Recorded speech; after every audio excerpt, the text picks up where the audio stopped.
औज़ु बिल्लाहि मिनश शैतानिर रजीम बिस्मिल्लाहिर रहमानिर रहीम रब्बि इश्रह ली सदरी व यस्सिर ली अमरी वहलुल उक़दतम मिन लिसानी यफ़क़हू क़ौली।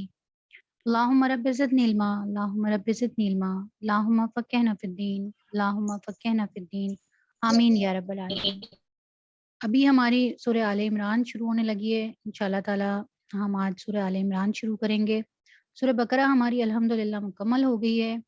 सूरह बकरा और सूरह आले इमरान के बारे में अल्लाह के रसूल सल्लल्लाहु अलैहि वसल्लम की अहादीस बहुत ज़्यादा मौजूद हैं, जिनमें से बहुत ज़्यादा जो रिवायत करते हैं अल्लाह के रसूल सल्लल्लाहु अलैहि वसल्लम कहते हैं कि सूरह बकरा और सूरह आले इमरान ये क़यामत के दिन अपने पढ़ने वालों के ऊपर बादल की सूरत में आएँगी। यानी उस वक़्त जब क़यामत के दिन कोई साया नहीं होगा सिवाय अल्लाह के अर्श के साये के अलावा, उस वक़्त सूरह बकरा और सूरह आले इमरान ये दोनों सूरतें 2 बादलों की सूरत में आएँगी और अपने पढ़ने वाले के ऊपर साया करके रखेंगी।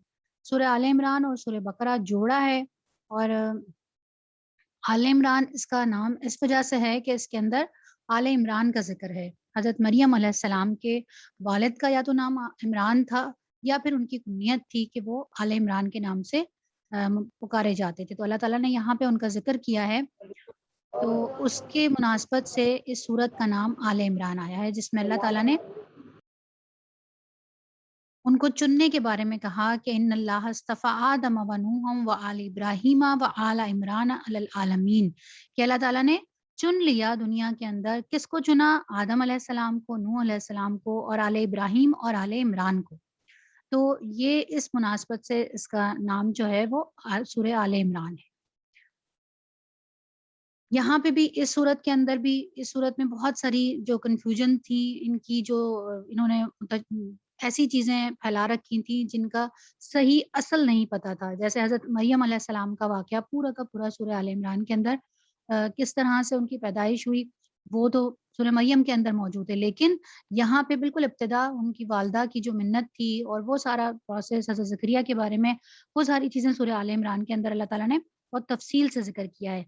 और इसी तरह से उनकी वो कमज़ोरियाँ बनी इसराइल की और वो सारा एक तसलसल है, जिस तरह सूरह बकरा के अंदर अल्लाह ताला उनको याद करा रहे थे, वो चीज़ें इसके अंदर हैं। दूसरी एक और चीज़ इसके अंदर कि जंग ओहद का ज़िक्र है, उसके बारे में जो मुसलमानों से जो गलती हुई थी, उसकी पूरी तफ़सीर इसके अंदर बयान की गई है। बिस्मिल्लाहिर रहमानिर रहीम, अलिफ लाम मीम, अल्लाहु ला इलाहा इल्ला हुवल हय्युल कय्यूम, नज़्ज़ला अलल किताब नज़्ज़ला अलैकल किताब बिल हक़्क़ि मुसद्दिक़न लिमा बैन यदैहि व अनज़ला तौरात वल इंजील। अलिफ लाम मीम। अल्लाह वो ज़िंदा जावेद हस्ती जो निज़ाम कायनात को सँभाले हुए है। हकीकत में उसके सिवा कोई खुदा नहीं। उसने तुम पर ये किताब नाज़िल की है जो हक़ लेकर आई है और उन किताबों की तस्दीक कर रही है जो पहले से आई भी थी। एक चीज़ नोट कीजिएगा कि अल्लाह ताला जब भी इस किताब के बारे में बात करते हैं, तो एक बात ज़रूर याद दहानी के तौर पर रिपीट करते हैं कि ये किताब कोई अलग से नहीं है, बल्कि तुम लोगों के पास जो पहले से किताब मौजूद थी, ये उसकी तस्दीक करती हुई किताब है। उसी की कंटिन्यूएशन में ये किताब आई है, ये कोई हट के किताब नहीं है या उसकी नफ़ी नहीं करती, इनकार नहीं करती कि वो तो कुछ भी नहीं है, बस सिर्फ़ यही किताब है या वो गलत चीज़ थी। अल्लाह कहता है, तुम इनकार करने वाले क्यों बनते हो? तुम्हारी ही तो किताबों की तस्दीक कर रही है ये। इससे पहले वो इंसानों की हिदायत के लिए तौरात और इंजील नाज़िल कर चुका है और उसने वो कसौटी उतारी जो हक और बातिल का फ़र्क दिखाने वाली है। अब जो लोग अल्लाह के फ़रामीन को यानी उसके अहकामात को कबूल करने से इनकार करें, उनको यकीनन सख्त सज़ा मिलेगी। अल्लाह बेपनाह ताकत का मालिक है और बुराई का बदला लेने वाला है।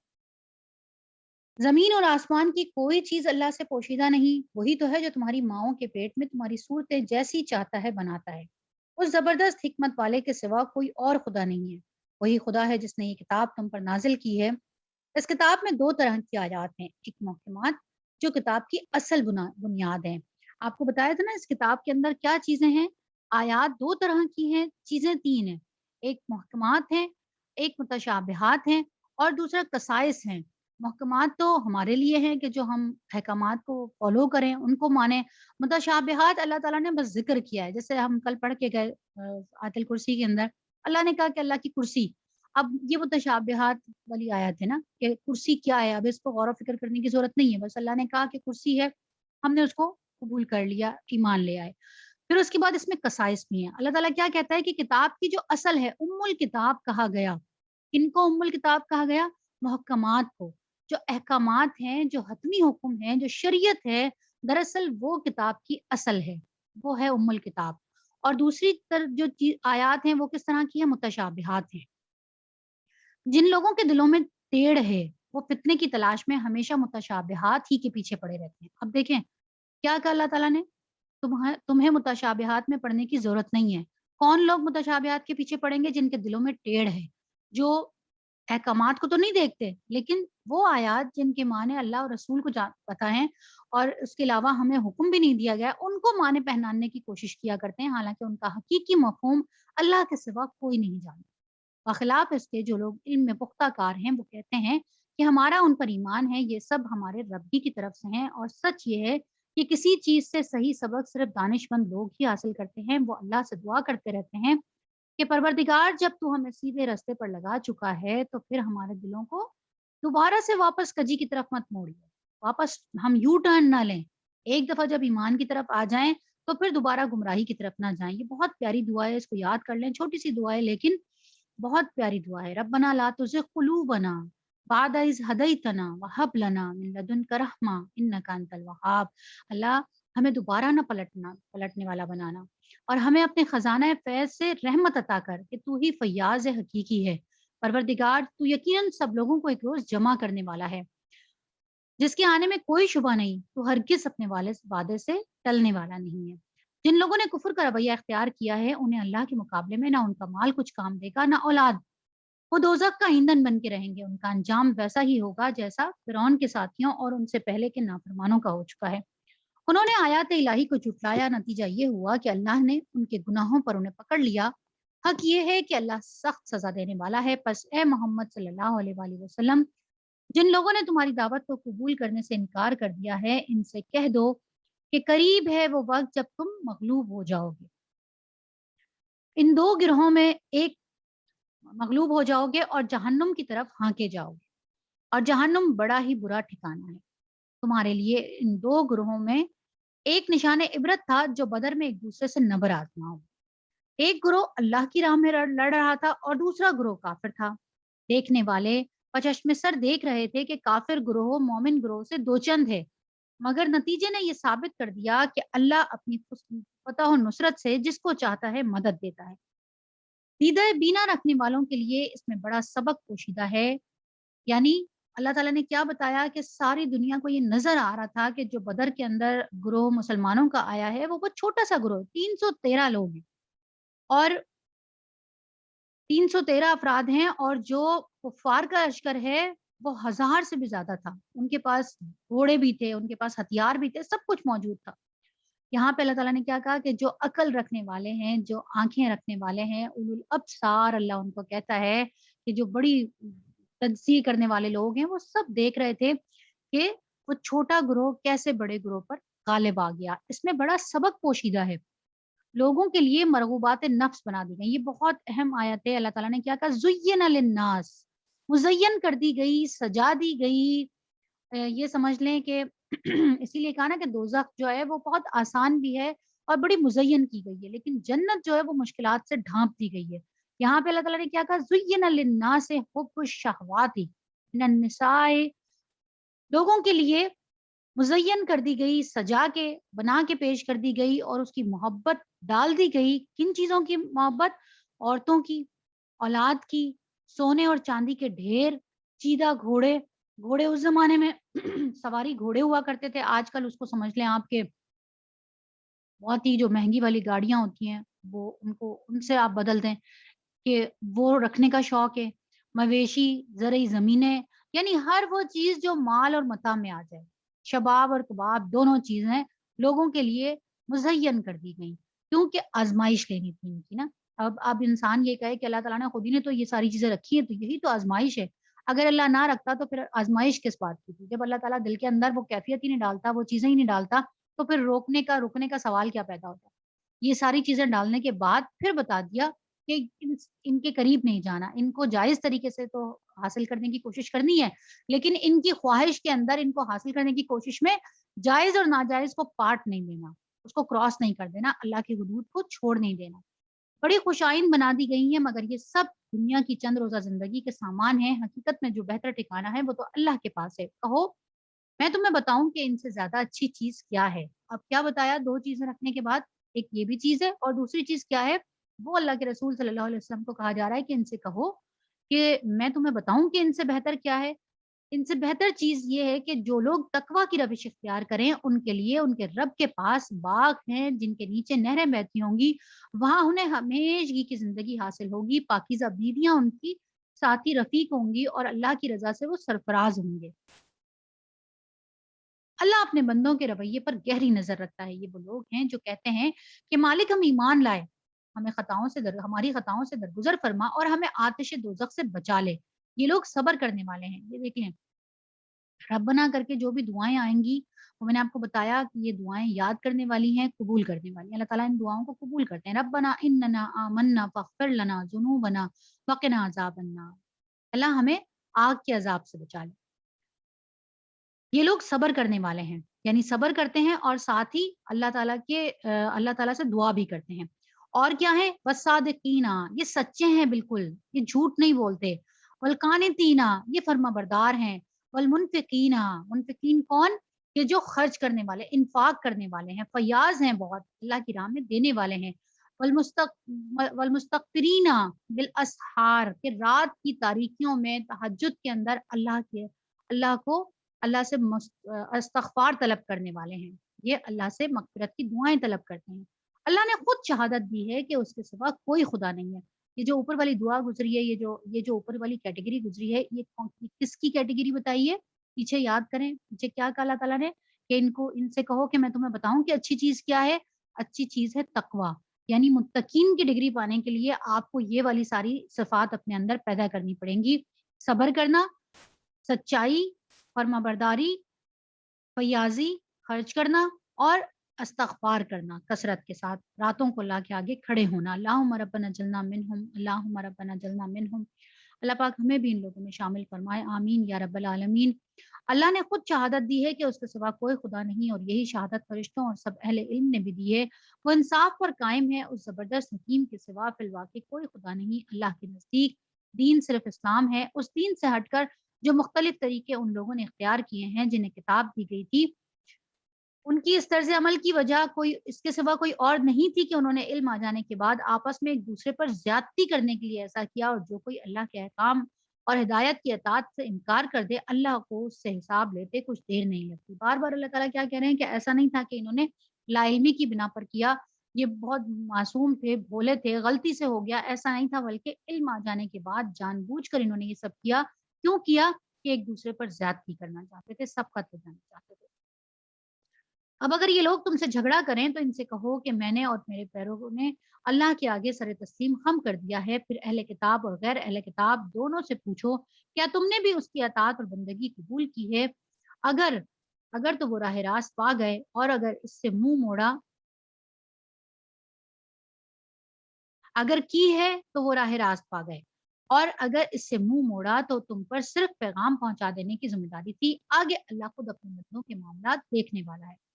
جو لوگ اللہ کے احکام اور ہدایت کو ماننے سے انکار کرتے ہیں، اس کے پیغمبروں کو ناحق قتل کرتے ہیں، اور ایسے لوگوں کی جان کے در پہ ہوتے ہیں جو خلق خدا میں سے عدل و راستی کا حکم دینے کے لیے اٹھیں، ان کو دردناک سزا کی خوشخبری سنا دو۔ یہ وہ لوگ ہیں جن کے اعمال دنیا اور آخرت دونوں میں ضائع ہو گئے، اور ان کا مددگار کوئی نہیں۔ تم نے دیکھا نہیں کہ جن لوگوں کو کتاب کے علم میں سے کچھ حصہ ملا ہے ان کا حال کیا ہے؟ انہیں جب کتاب الہی کی طرف بلایا جاتا ہے تاکہ وہ ان کے درمیان فیصلہ کرے، تو ان میں سے ایک فریق اس سے پہلو تہی کرتا ہے، یعنی منہ موڑ جاتا ہے، بھاگ جاتا ہے، اور اس فیصلے کی طرف آنے سے منہ پھیر جاتا ہے۔ ان کا یہ طرز عمل اس وجہ سے ہے کہ وہ کہتے ہیں آتش دوزخ تو ہمیں چھوئے گی بھی نہیں، اگر دوزخ کی سزا ہمیں ملے گی بھی تو بس صرف چند روز۔ ان کے خود ساختہ عقیدوں نے ان کو اپنے دین کے معاملے میں بڑی غلط فہمیوں میں ڈال رکھا ہے، مگر کیا بنے گی ان پر جب ہم انہیں اس روز جمع کریں گے جس کا آنا یقینی ہے۔ اس روز ہر شخص کو اس کی کمائی کا بدلہ پورا پورا دیا جائے گا اور کسی پر ظلم نہ ہوگا۔ کیا کہا اللہ تعالیٰ نے کہ ان کی خود ساختہ یہ خواہشات ہیں، خود ساختہ توقعات ہیں جو انہوں نے گھڑ لی ہیں، اللہ نے ان سے کوئی ایسا وعدہ نہیں کیا۔ ایک بہت ہی پیاری آیت آ رہی ہے पूरा का पूरा अल्लाह का तारुफ है इसके अंदर। ये उन आयात में से है, उन अज़कार में से है जिनको सुबह और शाम पढ़ने के लिए मसनून अज़कार जो हैं, उनमें से ये आयत है। क्या कहा अल्लाह ताला ने? कुलिल्लाहु मालिकुल मुल्की तुतिल मुल्का मन तशाउ व तंज़िउल मुल्का मिम्मन तशाउ व तुइज़्ज़ु मन तशाउ व तुज़िल्लु मन तशाउ बियदिकल खैर इन्नका अला कुल्ली शैइन कदीर। कहो खुदाया मुल्क के मालिक तू जिसे चाहे हुकूमत दे और जिससे चाहे छीन ले, जिसे चाहे इज्जत बख्शे और जिसको चाहे जलील कर दे। भलाई तेरे इख्तियार में है। बेशक तू हर चीज पर कादिर है। दिन को रात में पिरोता हुआ ले आता है और दिन रात को दिन में पिरोता हुआ ले आता है और दिन को रात में। जानदार में से बेजान को निकालता है और बेजान में से जानदार को, और जिसे चाहता है बेहिसाब रिज्क देता है। मोमिनीन अहले ईमान को छोड़कर काफिरों को अपना दोस्त हरगिज ना बने। क्या कितनी खास, बिल्कुल साफ खुली खुली आयत है ना, कोई ढकी छुपी कोई लगी लिपटी बात नहीं रखी हुई। मोमिनीन अहले के ईमान को छोड़कर काफिरों को अपना दोस्त और रफीक हरगिज ना बनाए। हमारे यहाँ क्या होता है और क्या हो रहा है कि काफिरों की और अहले किताब की और दुश्मनों की दोस्ती के अंदर हम कितने आगे बढ़ गए हैं कि हम अब कोई तफरीक ही नहीं करते हम कि ये सामने मुसलमान है या कोई कलमा गो है। अल्लाह कहता है जो ऐसा करेगा उसका अल्लाह से कोई ताल्लुक नहीं। हाँ, ये माफ़ है कि तुम उनके ज़ुल्म से बचने के लिए बज़ाहिर ऐसा तर्ज़ अमल इख्तियार कर जाओ, मगर अल्लाह तुम्हें अपने आप से डराता है और तुम्हें उसी की तरफ पलट कर जाना है। या नबी सल्लल्लाहु अलैहि वसल्लम लोगों को खबरदार कर दो कि तुम्हारे दिलों में जो कुछ है उसे ख़्वाह तुम छुपाओ या ज़ाहिर करो। अल्लाह बहरहाल उसे जानता है, ज़मीन और आसमान की कोई चीज़ उसके इल्म से बाहर नहीं और उसका इक़्तिदार हर चीज़ पर हावी है। वो दिन आने वाला है जब हर नफ्स अपने किए का फल फल हाज़िर पाएगा और ख़्वाह उसने भलाई की हो या बुराई। उस रोज़ आदमी ये तमन्ना करेगा कि काश अभी ये दिन उससे बहुत दूर होता। अल्लाह तुम्हें अपने आप से डराता है, वो अपने बंदों का निहायत खैर ख़्वाह है। ए नबी सल्लल्लाहु अलैहि वसल्लम लोगों से कह दो, अगर तुम हकीकत में अल्लाह से मोहब्बत रखते हो, तो मेरी मेरी पैरवी इख्तियार करो, अल्लाह खुद तुमसे मोहब्बत करेगा और तुम्हारी खताओं से दरगुज़र फरमाए। क्या कहा? अगर तुम ये दावा करते हो कि हमें अल्लाह से मोहब्बत है, तो अल्लाह से मोहब्बत का तकाज़ा क्या है? उसका तकाज़ा ये है कि अल्लाह के रसूल की पैरवी करो और जब तुम ये पैरवी करोगे, तो तुम तो अल्लाह से मोहब्बत करते ही हो, लेकिन उसके बदले में तुम ये इनाम पाओगे कि अल्लाह खुद तुमसे मोहब्बत करना शुरू कर देगा और तुम्हारी खताओं से दरगुज़र फरमाएगा। वो बड़ा माफ़ करने वाला और रहीम है। अब देखें, यहाँ पे एक इंसान ये दावा करता है कि उसको अल्लाह से मोहब्बत है। अल्लाह ताला कहते हैं कि अगर तुमने ये दावा कर लिया तो अब अगला स्टेप तुमने ये करना है कि रसूल की पैरवी करनी है। तुम्हारी मोहब्बत का तकाज़ा ये है कि तुम रसूल की पैरवी करो और जब तुम रसूल की पैरवी करने लगोगे तो अल्लाह का ये तुमसे वादा है कि अभी तो तुम ये दावा कर रहे थे कि तुम्हें अल्लाह से मोहब्बत है, अब अल्लाह खुद तुमसे मोहब्बत करेगा। ये इतनी बड़ी डील अल्लाह ताला कर रहे हैं कि तुम रसूल की पैरवी करो, मैं खुद तुमसे मोहब्बत करने लगूँगा। और एक मोमिन के लिए इससे बढ़कर और क्या बात है कि अल्लाह उससे मोहब्बत करे। यहाँ पे एक हदीस आपको सुनाती चलूँ, बहुत ही खूबसूरत हदीस है, बड़ी प्यारी हदीस है। अल्लाह के रसूल सल्लल्लाहु अलैहि वसल्लम फरमाते हैं कि अल्लाह ताला जब किसी शख्स से मोहब्बत करते हैं, तो हज़रत जिब्रील को बुलाते हैं और हज़रत जिब्रील से कहते हैं कि जिब्रील, मैं फलाँ बिन फलाँ से मोहब्बत करता हूँ, तुम भी फलाँ बिन फलाँ से मोहब्बत करो। हज़रत जिब्रील अलैहिस्सलाम कहते हैं, या अल्लाह मैंने उससे मोहब्बत की। फिर उसके बाद हज़रत जिब्रील आते हैं और आके अर्श के जो फरिश्ते होते हैं, जो आसमान के फरिश्ते होते हैं, उन सबको बुलाते हैं और उनको कहते हैं कि फलाँ बिन फलाँ नाम लेकर कहते हैं कि फलाँ बिन फलाँ से अल्लाह मोहब्बत करता है और मैं मोहब्बत करता हूँ, तो तुम सब भी उस शख्स से मोहब्बत करो। फिर उसके बाद जो आसमान के फरिश्ते होते हैं, वो ज़मीन वाले फरिश्तों के अंदर और पूरी ज़मीन के अंदर मनादी कर देते हैं कि अल्लाह ताला फलाँ बिन फलाँ से मोहब्बत करता है, जिब्रील भी उससे मोहब्बत करते हैं, आसमान के फरिश्ते भी उससे मोहब्बत करते हैं, तो दुनिया वाले भी उससे मोहब्बत करें। उस शख्स के लिए फिर आसमानों में भी मोहब्बत लिख दी जाती है और दुनिया के अंदर भी कुछ लोग ऐसे होते हैं ना जिनसे हम एक दफ़ा भी मिलें या अगर ना भी मिलें, बस हमने उनके बारे में सुना ही हो, तो हमारे दिल के अंदर उनके लिए एक ऐसी मोहब्बत खुद ब खुद पैदा हो जाती है और हमें भी नहीं समझ आ रही होती कि उनसे हमें क्यों इतनी मोहब्बत है। ये वो लोग होते हैं जिनसे अल्लाह भी मोहब्बत करता है और अल्लाह इनके लिए मोहब्बत दिलों में लिख देता है। तो ऐसे लोगों के लिए ये अल्लाह ताला क्या कहते हैं, ये कौन लोग होते हैं? ये जिनके लिए अल्लाह का यहाँ पे वादा है कि मैं खुद तुमसे मोहब्बत करने लगूँगा और ना सिर्फ़ खुद करूँगा बल्कि पूरी ज़मीन के अंदर तुम्हारे लिए मोहब्बत मैं उतार दूँगा। अल्लाह से दुआ करनी चाहिए, अल्लाहुम्मा रब्बना जल्ना मिनहुम, अल्लाहुम्मा रब्बना जल्ना मिनहुम। अल्लाह हमें भी उन लोगों में शामिल करे जिनके लिए अल्लाह मोहब्बतें लिख देता है और जो अल्लाह की फरमाबरदारी करते हैं। अल्लाह फरमाता है, इनसे कहो अल्लाह और रसूल की अताअत कर लो, फिर अगर वो तुम्हारी ये दावत कबूल ना करें وہ تمہاری خطاؤں سے درگزر فرمائے گا اور وہ بڑا معاف کرنے والا اور رحیم ہے۔ ان سے کہو کہ اللہ اور رسول کی اطاعت قبول کر لو، پھر اگر وہ تمہاری یہ دعوت قبول نہ کریں تو یقیناً یہ ممکن نہیں ہے کہ پھر اللہ ایسے لوگوں سے محبت کرے۔ یعنی جو لوگ اللہ کی فرما برداری نہیں کرتے، اللہ پھر ان سے محبت نہیں کرتا۔ یہ بات اللہ تعالیٰ نے کہہ دی ہے، بہت کلیئر ہو گئی ہے کہ پھر یہ ممکن نہیں ہے کہ پھر اللہ ایسے لوگوں سے محبت کرے، اور جو اس کی اور اس کے رسول کی اطاعت سے انکار کرتے ہیں۔